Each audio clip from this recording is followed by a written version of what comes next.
Folks, be sure to claim your Amazon gift card. Important news for release has been retirees and Social Security benefits can get their stimulus checks fast. Social Security is a lifeline for millions of retirees, but it's more than just a simple monthly check to cover living expenses. It's a decision you have to make, and like other financial decisions, it comes with trade-offs. The ins and outs of Social Security can be pretty complicated, but one question you'll probably be curious is about how much money you'll get when you retire. Though the answer is usually different for everyone, there's a cap that applies to everyone for how much you can receive each month. First, the amount you receive from Social Security is just determined by your lifetime earnings. It depends on when you decide to start receiving the maximum benefits. This maximum amount of Social Security benefits you can receive is based in part of when you decide to start receiving benefits. For the retirement age of 62, the monthly amount is $2,600. For those that retire between 65 and 67, your monthly checks can be worth as steady $600. And your full retirement benefits just depend on your date of birth. For instance, if you're born in the 60s or later, your full retirement age is 67. Along with the age you start receiving benefits, the Social Security Administration looks at your highest 35 years to determine your benefit. For example, in 2023, if you want to receive the maximum, you need to make at least $160,000.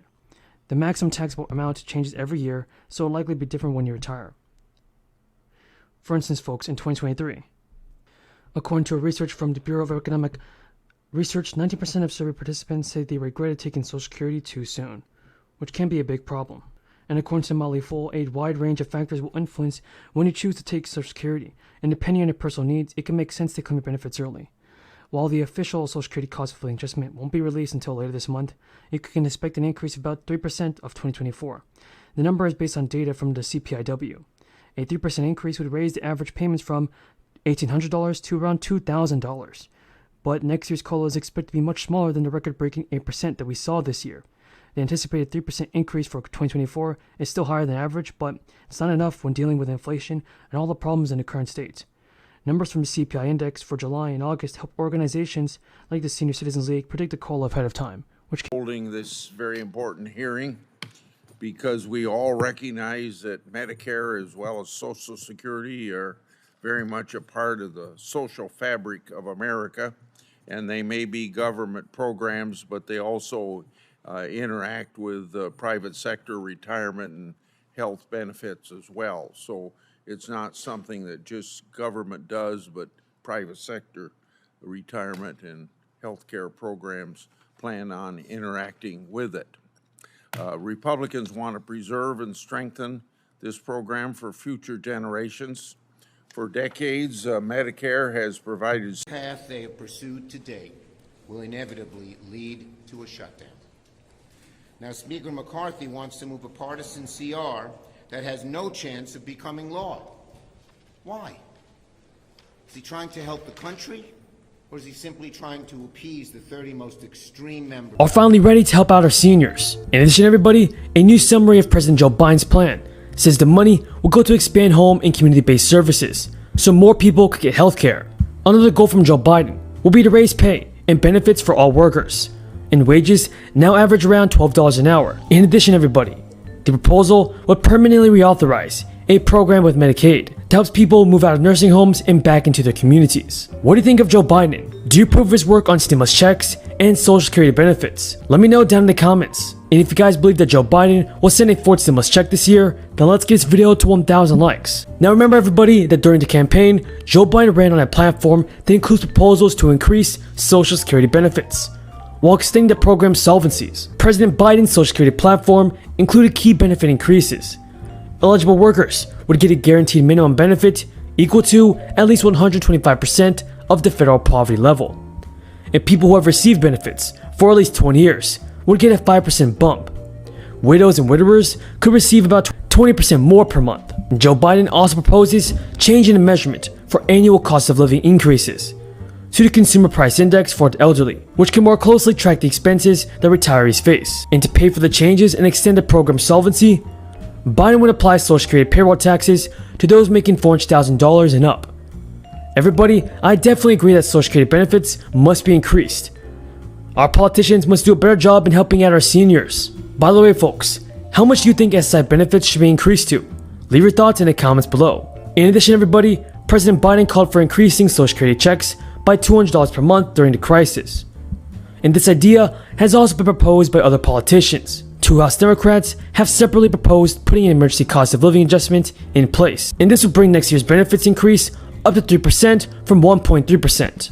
We all know for sure that the crisis is not helping Social Security trust funds, which were already hurting before the beginning of the crisis. Having fewer workers in the economy contributing to payroll taxes that fund the system has helped to further deplete their reserves. So this might mean, everybody, that Social Security benefits are running low. But early this month, the Social Security Administration estimated that its funds could be depleted in 2035, at which point only 79% of Social Security benefits will be payable to recipients.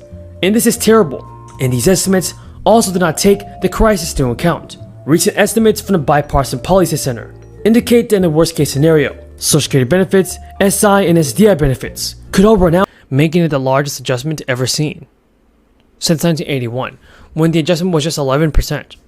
The SSA makes these adjustments almost every year as a way to keep up with inflation. In 2023, the maximum Social Security disability benefit was $3,700 a month. That is $282 more in 2022. But the average SSDI benefit is significantly lower. Even when you factor in 2023's high COLA, the average monthly disability benefit will be just $1,400. Every year, a total of 12 SSI payments are issued by the SSA to ensure that recipients get a payment one time every month. And when the first of the month occurs on a weekend or holiday, as in this case, the payments are given on last business day of the previous month. According to an official schedule, the SSA will issue double payments to recipients in the months of March, June, and September. But everybody, it's important to remember that Social Security recipients may see differing amounts to their benefit checks, regardless of the cost of living.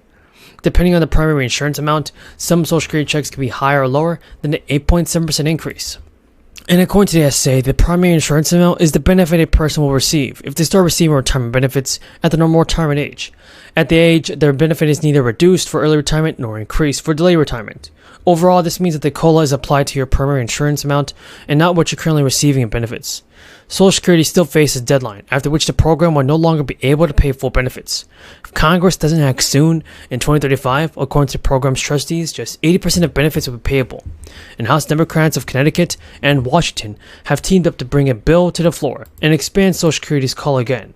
The proposal is called 2100 Act. It would expand benefits, which has not been done in 51 years. Representative Larson said he proposed a bill, and who serves as the chair of the House and Ways Committee said it's long overdue, though we make sure that we're enhancing a program that they need, especially during this time.